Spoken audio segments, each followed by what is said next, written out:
चा पाहणी दौरा होता.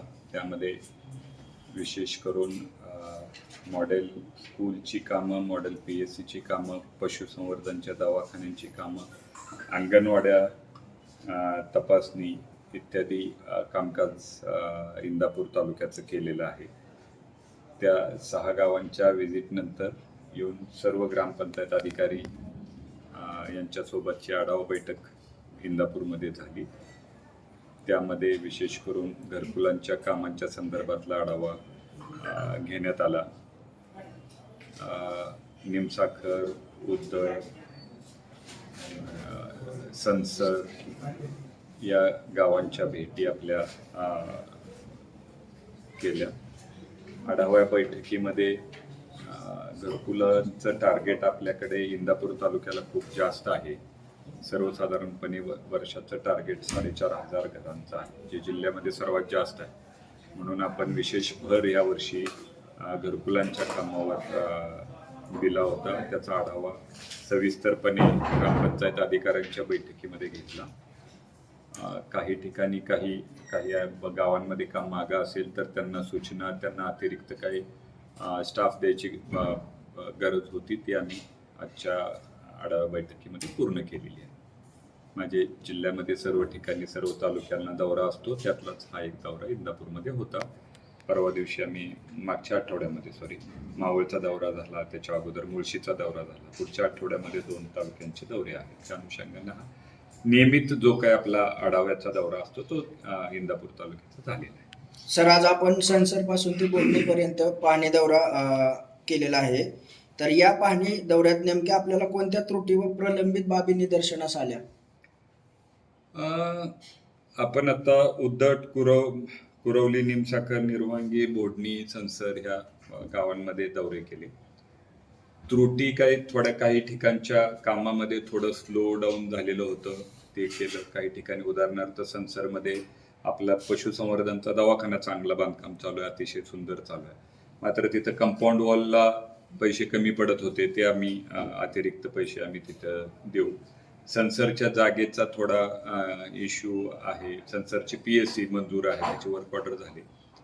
जागेमध्ये काही स्थानिक अडचणी आहेत, त्या आपण चर्चेच्या अनुषंगानं ते सोडून संसरची PSCचं काम सुद्धा आपण चालू करू. 1-2 गावामध्ये थोडं शाळांची कामं जी चालू आहेत ती अतिशय चांगली चालू आहेत. मात्र 1-2 ठिकाणी स्लो होती, त्याला आम्ही लवकर काम पूर्ण करायच्या सूचना दिल्यात. 15 सप्टेंबर पर्यंत करावेत असे आम्ही त्यांना सूचित केले. तालुक्यामध्ये बऱ्याच ठिकाणी शाळेचा विषय घेतला साहेब तुम्ही, तर स्वयं अर्थचालित शाळा असतात ना, त्याच्यावर आपल्या ऑफिसचा फंड गेलेला आहे साहेब. आणि दुसरी गोष्ट, आणि जे इथून काम होतं ना साहेब, त्याचा प्लास्टर बिलकुल झालेला नाही साहेब बऱ्याचशा शाळेचं. नाही, स्वयं अर्थचलित कुठल्या शाळेला फंड आमच्याकडून आहे साहेब, माझ्याकडे पुरावे आहेत. आम्ही फक्त जिल्हा परिषदेच्या शाळेचाच मॉडेल स्कूलचा जो प्रोजेक्ट आहे, प्रत्येक केंद्रातून एक शाळा मागच्या वर्षी घेतली होती, त्याचीही कामं चालू आहेत. स्वयं अर्थचलित शाळेच्या संदर्भात आपल्याकडून म्हणजे मॉडेल स्कूलमधलं तरी तो काही प्रकल्प नाही. नंबर 1. नंबर 2, ह्या वर्षीच्या म्हणजे ह्या वर्षी हे मागच्या वर्षीला जी मंजूर झालेली कामं आहेत त्याची आता आपण कामं पूर्णत्वास नेतोय. यावर्षी प्रत्येक केंद्रातून अजून 2 शाळा घेतो. म्हणजे सर्वसाधारणपणे या वर्षी अजून आपण 52 शाळा चांगल्या पद्धतीनं मॉडर्नाइज करायचा प्रयत्न करतोय. मॉडेल स्कूलमध्ये फक्त आपण इन्फ्रास्ट्रक्चरच सुधारत नाही, तर त्यामध्ये काही असणाऱ्या बाकीच्या सुविधा, उदाहरणार्थ डिजिटल क्लासरूम करायच्या आहेत, लॅब्स करायच्या आहेत, मुलांसाठी आवश्यक असणारी लायब्ररी करायची आहे. ह्या सगळ्या गोष्टी आपण त्यामध्ये करतोय. तर मागच्या 26 शाळा आणि ह्या वर्षीच्या 52 अशा सर्वसाधारणपणे 75 शाळा आपल्या चांगल्या होतील. घरकुलाचा बी साहेब एक प्रचंड प्रमाणात घोटाळा आहे. नाही, घरकुलाच्या ह्याच्यामध्ये घोटाळा आहे का नाही, मी एका घरामध्ये 3 घरकुल देते. मी पुरावे साहेबांना हवं तर मी देऊ शकतो. तुम्ही द्या, जे तुमचे पुरावे असतील आम्ही चौकशी करू. दुसरी बरेच दिवस झालं पैसे प्रलंबित आहे. कधीपर्यंत रोजगार हमीचे पैसे? नाही, रोजगार हमीचे पैसे तुमच्या फक्त जुना एक अडचणीचा विषय विहिरींचा आहे, त्या संदर्भात तुम्ही बोलत असाल तर त्याची चौकशी चालू आहे. मात्र ह्या वर्षीची जी रोजगार हमीची विशेष करून घरकुलांची जी कामं चालू आहेत त्यामध्ये घरकुलांचा जो 28,000चा कंपोनंट आहे ते रेग्युलरली चालू झालेले आहेत. मागच्या कालावधीमध्ये काही सॉफ्टवेअरचा इश्यू होता, म्हणजे पैसे सोडल्यानंतर लाभार्थ्यांना लवकर होत नव्हती, पण ते दुरुस्त झालं. आता ते वेळेवर पोहोचतात.